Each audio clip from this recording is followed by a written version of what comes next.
हम्म। इस वक्त हमारी मौजूदगी दिल्ली के जंतर मंतर पर और हमारे साथ चचा मौजूद है। बेबाक तरीके से बयान रखते हैं, लेकिन पहला सवाल यही खड़ा हो रहा है, क्या जरूरत पड़ गई जो मल्लिकार्जुन खड़गे और राहुल गांधी को जंतर मंतर आना पड़ा? सर, आपका स्वागत है। क्या जरूरत पड़ गई जो राहुल गांधी और मल्लिकार्जुन खड़गे जंतर मंतर का आह्वान कर चुके हैं? देखिए, अघोषित आपातकाल लग चुकी है इस देश में और मोदी सरकार ईवीएम और अपने सांसद को बचाने के लिए बहुत ही परेशान है, क्योंकि वो जो था सांसद जिसके चिट्ठी पर विजिटर पास बनवा करके जो दिया था, 2 बच्चे घुसे थे। अगर इन केस ये इस बम वगैरह लेके घुस जाते तो काफ़ी सांसद मारे जा सकते थे।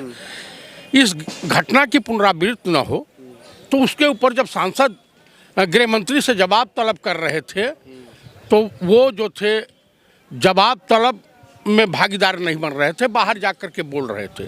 हमारे देश के माननीय जगदीप धनखड़ साहब को क्या विपत आन पड़ी कि उनको जाट और किसान और अपने पद के गरिमा का ख्याल रहा है, लेकिन जो है किसी भी कीमत पर जब यहाँ पहलवान बेटियां बैठी हुई थी तो उनमें उनको जाट नहीं दिखाई दिया। जब किसान मर रहे थे तो उसमें न किसान दिखाई दिया जगदीप धनखड़ साहब को, न जाट दिखाई दिया। सतपाल मलिक साहब जब कुछ बोल रहे थे तो इनको जाट नहीं दिखाई दिया। अपने ऊपर आ गई तो उनको जाट दिखाई दिया कि मैं जाट हूँ, जाटों का अपमान है। जबकि कल्याण बनर्जी जी ने किसी का नाम नहीं लिया, कहीं कुछ नहीं किया, मिमिक्री की थी। लेकिन फिर भी जो है हमारे देश के नेता और ख़ास करके भाजपाई ड्रामेबाजी जुमलेबाजी से नहीं चूकते हैं। लेकिन कहा जा रहा है जो ड्रामेबाजी और जुमलेबाजी और जो व्यवहार ठीक नहीं थे, इसलिए 142 सांसदों को जो है निष्कासित कर दिया गया, निलंबन कर दिया गया। भाई, इनके पास कोई चारा नहीं है। इनको विपक्ष विहीन संसद चाहिए, मुद्दा विहीन पत्रकार चाहिए। मनो इनसे कोई सवाल न पूछे। हमारे देश के माननीय प्रधानमंत्री श्रीमान नरेंद्र दामोदर दास मोदी उर्फ राजा बाबू बोलने के बाद कुछ नहीं रह जाता है कि कुछ बोलने की।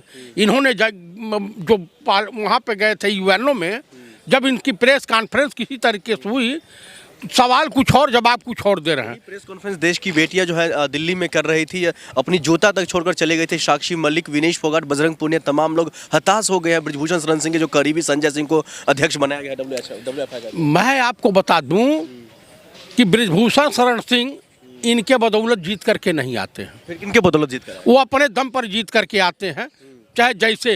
लेकिन भाजपा में शुरू से हैं, तो भाजपाई न नरेंद्र मोदी का खौफ है उनको और ना ही अमित शाह का खौफ है।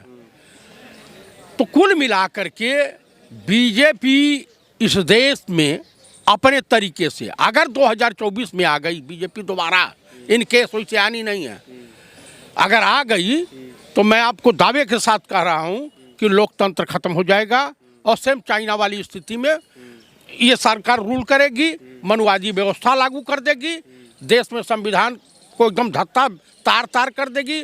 लोकतंत्र का चीरहरण हो ही चुका है।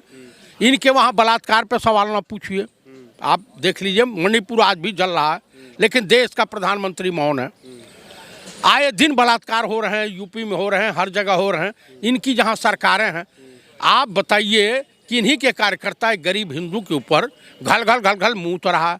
मूतने के बाद इस देश की जनता मध्य प्रदेश में 163 सीट दे रही है। अगर कहीं हक देते जनता जनार्दन के ऊपर तो कम से कम 200 सीटें पार कर जाते। गिरफ्तार क्यों नहीं हो रहे? इसके पीछे क्या कारण होगा? गिरफ्तार किसकी हैसियत है? गिरफ्तार कर लेगा। चुनाव आयोग के का कोई महत्व? पुलिस के पास सबूत है ना, इसलिए। दिल्ली पुलिस के कमिश्नर को सस्पेंड होना है, जेल जाना है। आपने सीबीआई के डायरेक्टर का हाल देखे हैं नहीं?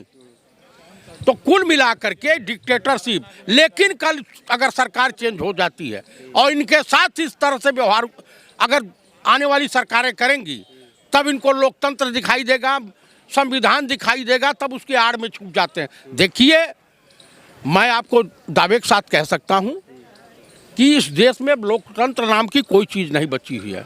और मैं कांग्रेसी सांसदों से और कांग्रेसी नेताओं से अनुरोध करूंगा कि जो बीजेपी के स्लीपर सेल कांग्रेस में छुपे बैठे हैं, जैसे राजीव शुक्ला जैसे लोग, जो अमित शाह से मिल करके कहते हैं कि मुझसे कहा गया कि आप भी अपने आप को निलंबित करवा लो, वो निलंबित नहीं हुए। तो ऐसे नेताओं से कांग्रेसियों को सावधान रहना है। ये अब पार्लियामेंट में आपकी आवाज़ नहीं सुनी जाएगी, आपको सड़क पर उतरना पड़ेगा और कांग्रेसी कार्यकर्ताओं को गांव-गांव जा करके, टोले-टोले, मजरे-मजरे जा करके, चट्टी चौराहों पर धरना प्रदर्शन करना पड़ेगा। आज के प्रोटेस्ट से आप क्या कहना चाहेंगे? मैं यही संदेश देना चाहूँगा कि देश की जनता से कि अभी देखिए 450 में सिलेंडर की घोषणा हुई थी राजस्थान में, लेकिन वो भी जुमला निकला। यानी मोदी की गारंटी का कोई मतलब नहीं है। ये जुमलेबाज हैं, झूठे हैं, फ्रॉड हैं। ये जनता को दिव्य स्वप्न दिखाते हैं, बाकी हकीकत में कुछ है नहीं। ये सिर्फ अडानी और अंबानी के नौकर के तौर पे काम कर रहे हैं। प्रधानमंत्री पद की गरिमा को तार तार कर दिए हैं। आप देश के जो सभापति हैं,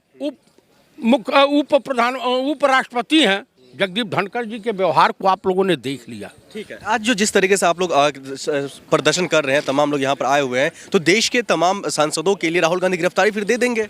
हम देंगे, क्यों नहीं देंगे? तो राहुल गांधी गिरफ्तार होंगे पक्का। कांग्रेस में वही एक व्यक्ति ऐसा है जो खुल करके बोलते हैं और बेबाकी से अपनी बात रखते हैं, और सभी कांग्रेस के सांसदों को और सभी विपक्षी नेताओं को और सभी कांग्रेसी पदाधिकारियों को राहुल गांधी जी के तरह से बेबाकी से सवाल पूछने की आवश्यकता है, जनता के बीच जाने की आवश्यकता है।